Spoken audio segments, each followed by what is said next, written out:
Hi ಎಲ್ರಿಗೂ ನಮಸ್ಕಾರ. ನಾನು ನಿಮ್ಮ ನವೀನ್ ಶಂಕರ್. ನಾನಿದ್ದೀನಿ ಇವತ್ತು ಸ್ಟಾರ್ಸ್ ಎಕ್ಸ್ಪ್ರೆಸ್ ನಲ್ಲಿ ವಿತ್ ನೇತ್ರ. ಬನ್ನಿ ನಮ್ಮ ನೋಡಿದವರು ಏನಂತಾರೆ ಸಿನಿಮಾ ಬಗ್ಗೆ ಮಾತಾಡೋಣ. Stars Express with unedited RJ ನೇತ್ರ ಜೊತೆ ರೇಡಿಯೋ ಸಿಟಿಯಲ್ಲಿ ನಾನ್ ನೇತ್ರ.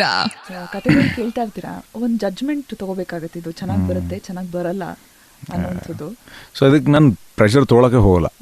ನಾನು ಪ್ರೆಷರ್ ಎಲ್ಲಿ ತೊಗೋತೀನಿ ಅಂತಂದ್ರೆ ಇದನ್ನ ಹೆಂಗೆ ಮಾಡ್ಬೋದು, how to get ready for this character, ಎಷ್ಟು ಕನ್ವಿನ್ಸಿಂಗ್ ಒಳಗೆ ನಾನು ಈ ಕ್ಯಾರೆಕ್ಟರ್ನ ಮಾಡಬಲ್ಲೆ, ಅದು ನನ್ನೊಳಗೆ ಐತಾ ಕ್ಯಾರೆಕ್ಟ್ರು, ಇಲ್ಲ ನಾನು ಕ್ರಿಯೇಟ್ ಮಾಡ್ಕೋಬೇಕಾ ಅಥವಾ ನಾನು ಯಾರ್ದಾರ್ದು ಹೆಲ್ಪ್ ತೊಗೋಬೇಕಾ, ಇಲ್ಲಿ ಪ್ರೆಷರ್ ಇರ್ತೈತೆ. ಅದ್ರ ಹೊರತಾಗಿ ರಿಲೀಸ್ ಟೈಮ್ನಾಗ ಅಂತೂ ನನಗೆ ಏನು ಟೆನ್ಷನೇ ಇರೋದಿಲ್ಲ. ಕೆಲಸ ಮಾಡೀವಿ, ಮುಗೀತು ನಮ್ಮ ಕೆಲಸ ಇಲ್ಲಿ. ಏನೇನು ತಲುಪ್ತೈತೆ ಅದ್ರ ಮೇಲೆ ಏನು ಅಂತ. ಬಟ್ ಬ್ಲಾಕ್ ಬಸ್ಟರ್ ಅನ್ನೋವಂಥದ್ದು ಇರ್ತೈತಲ್ಲ, ಅದು ನಿಮ್ಮ ಪಾತ್ನ ಚೇಂಜ್ ಮಾಡುತ್ತೆ. ನೀವು ಕಾಲ್ದಾರಿಯಿಂದ ರಾಜಮಾರ್ಗಕ್ಕೆ ಕರ್ಕೊಂಬರೋದೇ ಬ್ಲಾಕ್ ಬಸ್ಟರ್ ನಿಮಗೆ. ಸೊ ಅದರದ್ದು ಬಗ್ಗೆ ಎಕ್ಸ್ಪೆಕ್ಟೇಷನ್ ಇರ್ತೈತೆ ಅಷ್ಟೇ. ಈ ಪಿಕ್ಚರ್ ವರ್ಕ್ ಆಗ್ತಾ ಆಗಲಿ ಇದು ವರ್ಕ್ ಆಗಲಿ, ಓಕೆ ಮುಂದಿನ ಪಿಕ್ಚರ್ ಇದಾರು ವರ್ಕ್ ಆಗಲಿ ಅದ್ರ ನೆಕ್ಸ್ಟು ಇದಾರು ವರ್ಕ್ ಆಗಲೇಬೇಕು. ವರ್ಕ್ ಆಗೋ ತನಕ ಅದು ಹಂಗೆ ಇರ್ತದೆ. ಆ್ಯಂಡ್ ವರ್ಕ್ ಆದಮೇಲೆ ಮತ್ತೆ ಅದಕ್ಕಿಂತ ದೊಡ್ಡ ಸಕ್ಸಸ್ಸಿಗೆ ಕಾಯೋಕೆ ಇರ್ತದೆ. ಅದರ್ವೈಸ್ ಒಂದು ಸಕ್ಸಸ್ಗೋಸ್ಕರ ಕಾಯ್ತಾ ಇರ್ತಾರಲ್ಲ, ಎಸ್ಪೆಷಲಿ ತುಂಬಾ ಕ್ಲೋಸ್ಲಿ ನಿಮ್ಮನ್ನಿರ್ಬಹುದು, ಧನುನಿರ್ಬಹುದು, ರಿಷಿನಿರ್ಬಹುದು, ಅದರಿಂದ ನೋಡ್ತಾ that phase of struggle. Okay, ನಂಗಿನ್ನೂ ಏನು ಸಿಕ್ಕಿಲ್ಲ ಟು ಸಿಕ್ತು, ಅಲ್ಲಿಂದ ಮುಂದೆ ಇದೆಲ್ಲಾನು ಮಾಡಬೇಕು, ಇದು ಸಿಗ್ಬೇಕು ಅಂತ. I feel like a dinosaur no telling that. But ಆ ಗ್ರಾಫ್ನ ತುಂಬಾ ಹತ್ರದಿಂದ ನಿಮ್ಮಲ್ಲಿ ನೋಡ್ಬೇಕಾದ್ರೆ ಏನೋ ಒಂಥರ ಖುಷಿ ಆಗುತ್ತೆ. ನಮ್ಮ ಹುಡುಗರು ಒಳ್ಳೊಳ್ಳೆ ಸಿನಿಮಾಗಳು ಮಾಡ್ತಾ ಇದಾರೆ ಅಂತ.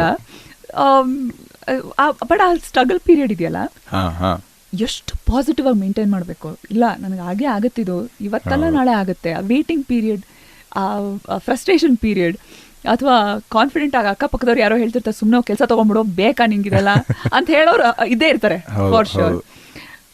ಎಲ್ಲಿಂದ ಈ ಚಟ, ಹುಚ್ಚು, ಸಿನಿಮಾ ಇದೆಲ್ಲ ನಿಮಗೆ ಶುರು ಆಗಿದೆ ಆ್ಯಕ್ಚುಲಿ ಯಾವ ಪಾಯಿಂಟಲ್ಲಿ ಲೈಫಲ್ಲಿ? ಕಾಲೇಜ್ ಟೈಮ್ನಾಗ ಆ್ಯಕ್ಚುಲಿ. ಅದು ಅಂದರೆ ನಮಗೆ ತಿಳುವಳಿಕೆ ಬಂದು ಶುರು ಮಾಡ್ತೀವಲ್ಲ.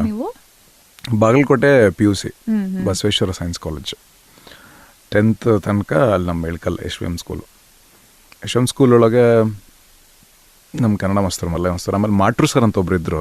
ನಾನು ಲಾಸ್ಟ್ ಟೈಮ್ ಎಲ್ಲೋ ಹೇಳಕ್ಕೆ ನೆನ್ಸ್ಕೊಳತ್ತಿದೆ, ಅದು ಅಡ್ರೆಸ್ ಸಿಗೋಲ್ತ ಅವ್ರದ್ದು ಸರ್ನೇಮ್ ಮಾಟ್ರು ಸರ್ ಅಂತ. ಅವರು ಸಖತ್ ಎನ್ಕರೇಜಿಂಗ್ ಆಗಿದ್ರು. ಸೊ ನಮಗೆ ಅಲ್ಲಿ ನಾಟಕಗಳನ್ನ ಮಾಡ್ಬೇಕಾರೆ ಅವ್ರ ಜೊತೆ ನಾಟಕ ಮಾಡ್ತಿದ್ವಿ. ಒಂದು ಪ್ರೊಫೆಷ್ನಲ್ ಆಗೇ ಒಂದು ನಾಟಕ ಮಾಡಿ ಒಂದು ಪರ್ಫಾರ್ಮೆನ್ಸ್ ಕೊಟ್ಟಿದ್ವಿ. ಸೊ PUCಗೆ ಬಂದಾಗ ಆ್ಯಕ್ಚುಲಿ ಜಾಸ್ತಿ ಅದರೊಳಗೆ ಟೈಮ್ ಸ್ಪೆಂಡ್ ಮಾಡೋಕ್ಕೆ ಶುರು ಮಾಡಿದ್ವಿ. ಅದಾದಮೇಲೆ ಡಿಸೈಡ್ ಆಗಿಬಿಟ್ವಿ ಆ್ಯಕ್ಟ್ರ್ ಆಗಬೇಕು ಅಂತ. ಅಂದರೆ ಇದೊಂದು ಅದೇ ಜರ್ನಿ ನಮ್ಮದು ಅಂತ ಅಂದ್ಕೊಂಡು ಡಿಸೈಡ್ ಆಗಿದ್ದ ಅವಾಗ. ಸೊ ಯಾವ ಕೆಲಸದೊಳಗೆ ನಾನು ಅಲ್ಲಿ ಎಡವಿದ್ರು, ಇಲ್ಲಪ್ಪ ಅಂದರೆ ಲೇಟ್ ಆದರು, ಅಥವಾ ಅಲ್ಲಿ ಏನೇ ಒಂದಿಷ್ಟು ಪ್ರಾಬ್ಲಮ್ಸ್ ಆದ್ರೂ ಕೂಡ still I'll be happy, still I'll be going forward. ಅದು ಇದಾಗಿತ್ತು. ಸೊ ಅದಕ್ಕೆ ಡಿಸೈಡ್ ಮಾಡ್ಕೊಂಡು ಬೆಂಗಳೂರಿಗೆ ಬಂದ್ಬಿಟ್ಟು. ಸೀಡ್ ಆಗಿದ್ದು ಭಾಳ ಮೊದಲಾಗಿರ್ತೈತೆ. ಅದು ಹುಡುಕಿರು ಗೊತ್ತಾಗಲ್ಲ ಎಲ್ಲಿಂದ ಆಗಿರ್ತೈತೆ ಅಂತ. ಜಸ್ಟ್ ಇನ್ಫ್ಲೂಯೆನ್ಸ್ ಹಾಕೋತ ಬಂದಿರ್ತೈತಲ್ಲ. ಸಿನಿಮಾ ನೋಡಿದಾಗ ಜಾಸ್ತಿ ಖುಷಿ ಆಗ್ತಿರತ್ತೆ, ಸ್ಟೇಜ್ ಹತ್ತಿದಾಗ ಜಾಸ್ತಿ ಖುಷಿ ಆಗ್ತಿರ್ತೈತಿ. ಸ್ಟೇಜಿಂದ ಇಳಿದು ಯಾರೋ ಬಂದು ಮಾತಾಡ್ಸ್ತಾ ಇರ್ಬೇಕಾರೆ ಒಂಥರ ಏನೋ ಗೆದ್ಬಿಡಿದೀವಿ ಅನ್ನೋ ಥರ ಒಂದು ಪ್ಲೆಷರ್ ಸಿಗ್ತಿರ್ತೈತಿ. So it starts from there ಆ ಪ್ಲೆಷರು. ಅದಾದಮೇಲೆ ಇಟ್ಸ್ ಸೀಕಿಂಗ್, ಇನ್ನೊಂದು ಸ್ವಲ್ಪ ದೊಡ್ಡದೇನೋ ಸೀಕ್ ಮಾಡ್ಕೊತ ಮನೆಗೆ ಅವರು ಆಗೋ ತನಕ ಫುಲ್ ವೈಬ್ರೆಂಟ್ ಆಗಿರ್ತಾರೆ. ಸೀರಿಯಲ್ನಾಗ ಬರೋ ವಿಲನ್ಸ್ ಥರ, ಆಮೇಲೆ ವಜ್ರ ಮುನಿ ಥರ ನಮ್ಮಪ್ಪ ಕಾಣಿಸ್ತಿರ್ತಾರೆ. ಭಯ ಅಷ್ಟೇ ಅಲ್ಲ ಅವ್ರಿಗೆ, ಅದು ಬಿಟ್ರೆ. ಬಟ್ ನಮ್ಮಪ್ಪ ಭಾಳ ಕಾನ್ಫಿಡೆಂಟ್ ಫೆಲೋ ನಮ್ಮಪ್ಪ. ಅವಾಗ ಬಿಟ್ಟಾಗ ನಮ್ಮಪ್ಪ ಏನೂ ಅಂದಿರಲಿಲ್ಲ. ಎಲ್ಲ ಮೇಜರ್ ಡಿಸಿಷನ್ಸಲ್ಲೂ ನಮ್ಮಪ್ಪ ಭಾಳ ಕಾಮಾಗಿ ತಗೊಂಡಾರೆ. ನಾನು ಕಾಲೇಜ್ ಬಿಟ್ಟು ಆದ್ಮೇಲೆ ಹೇಳಿರಲಿಲ್ಲ, 2 ವರ್ಷ ಆದ್ಮೇಲೆ ಹೇಳಿದೆ. ಅವಾಗ್ಲೂ ಕಾಮಾಗೆ ತಗೊಂಡ್ರ. ಹೌದಾ? ಹಾಂ, ಹೌದಾ, ಏನು ಮಾಡ್ತೀಯಾ ಅಂತ. ಏನು ಅಂದ್ರೆ ಮಾಡ್ತೀಯ ಕಾಲೇಜ್ಗೆ ಹೋಗ್ತಾ ಇಲ್ಲ ಅನ್ನೋದು ಗೊತ್ತೇ ಇರ್ಲಿಲ್ಲ ಅವ್ರಿಗೆ. ಅವ್ರಿಗೆ ಗೊತ್ತಿರಲಿಲ್ಲ. ಅಯ್ಯೋ. ಆಮೇಲೂ ಸುಮ್ಮನೆ ಇದ್ರಾ? ಹಾಂ. ಅಯ್ಯೋ.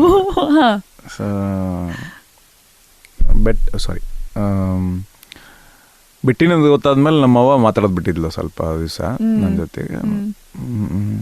ನಮ್ಮಪ್ಪ ಅದು ತಗೋ, ಮತ್ತು ಮೊದಲ ಹೇಳ್ಬೇಕಿಲ್ಲ, 1-2 ವರ್ಷದ ಫೀಸ್ ಉಳಿತಿತ್ತು ಅಂತ.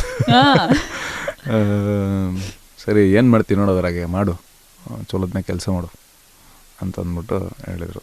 ನಮ್ಮ ತಂಗಿ ಮದುವೆ ಇಂಟರ್ಕಾಸ್ಟ್ ಮ್ಯಾರೇಜು. ಆವಾಗಲೂ ಅಷ್ಟೇ, ನಮ್ಮ ಅಪ್ಪನ ಕರೆದ್ಬಿಟ್ಟು ನನ್ನ ಹತ್ರ ಏನೋ ಮಾತಾಡ್ಬೇಕು ಬಾ ಅಪ್ಪಾಜಿ ಅಂತ ಅಂದ್ಬಿಟ್ಟು ಕರೆದಿದ್ದೆ ಬೆಂಗಳೂರಿಗೆ. ಆವಾಗಲೂ ಹೇಳ್ದೆ, ಆವಾಗ್ಲೂ ತಲೆಗೆಡ್ಸ್ಕೊಳ್ಳಿಲ್ಲ ಅವರು. ರಿಯಾಕ್ಷನ್ ಏನೂ ಇಲ್ಲ, ಹಿಂಗೆ ಸರಿ ನಿಮ್ಮ ಅವನ್ ಕನ್ವಿನ್ಸ್ ಮಾಡು, ನನಗೆ ಓಕೆ ಅಂತ ಎದ್ದು ಹೋಗ್ಬಿಟ್ಟಿದ್ದೆ. ಹಿಂಗೆ ನಮ್ಮಪ್ಪಂದು. ನಮ್ಮ ಅವ್ವನೇ ಭಾಳ ತಲೆ ಕೆಡ್ಸ್ಕೊಳ್ಳೋದು. ನೀವ್ ಯಾರ ತರ?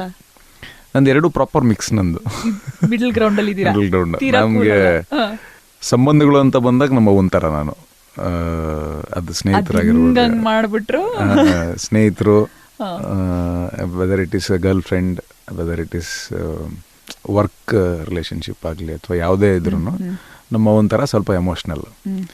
ಡಿಸೈಡ್ ಮಾಡೋದಕ್ಕಾಗಲಿ ಅಥವಾ ಮುಂದೆ ನುಗ್ಗಕ್ಕಾಗಲಿ ಅಥವಾ ರಿಸೀವಿಂಗ್ ಆಗಲಿ, ಬೇರೆ ಯಾವುದೇ ಚಾಲೆಂಜಸ್ ಇದೆ ಅದು ನಾವು ಒಪ್ಪಂತರ, ಆಯ್ತು ಹೋಗಿ ನಡಿ ಮುಂದಕ್ಕೆ ಹೋಗೋಣ ಅಷ್ಟೇ ಅಂತ. ಸೊ ಹಾಗೆ ಎಷ್ಟು ದಿನ ಅಂತ ಕೂತ್ಕೊಂಡು ತಲೆ ಚಚ್ಕೊಳ್ಳೋದು? ಏನಾದ್ರು ಆಯ್ತಂದ್ ಮುಗೀತಿಲ್ಲ, ಮುಂದೆ ಹೋಗ್ಲೇಬೇಕು ಇವಾಗ. ಆಗಲ್ಲ ಅದು ನಮಗೆ. ಒಂಥರ ಫಸ್ಟ್ ಎಲ್ಲ ಭಾಳ ತಲೆ ಕೇಳೋದು, ಆಮೇಲೆ ಅದೊಂದು ಗಟ್ಟಿತನ ಬಂದ್ಬಿಡ್ತು. ಹಾಯ್, ಎಲ್ರಿಗೂ ನಮಸ್ಕಾರ. ನಾನು ನಿಮ್ಮ ನವೀನ್ ಶಂಕರ್. ನಾನಿದ್ದೀನಿ ಇವತ್ತು ಸ್ಟಾರ್ಸ್ ಎಕ್ಸ್ಪ್ರೆಸ್ ನಲ್ಲಿ ವಿತ್ ನೇತ್ರ. ಬನ್ನಿ ನಮ್ಮ ನೋಡಿದವರು ಏನಂತಾರೆ ಸಿನಿಮಾ ಬಗ್ಗೆ ಮಾತಾಡೋಣ. Stars Express with RJ Netra. Unedited RJ ನೇತ್ರ ಜೊತೆ ರೇಡಿಯೋ ಸಿಟಿಯಲ್ಲಿ ನಾನ್ ನೇತ್ರ.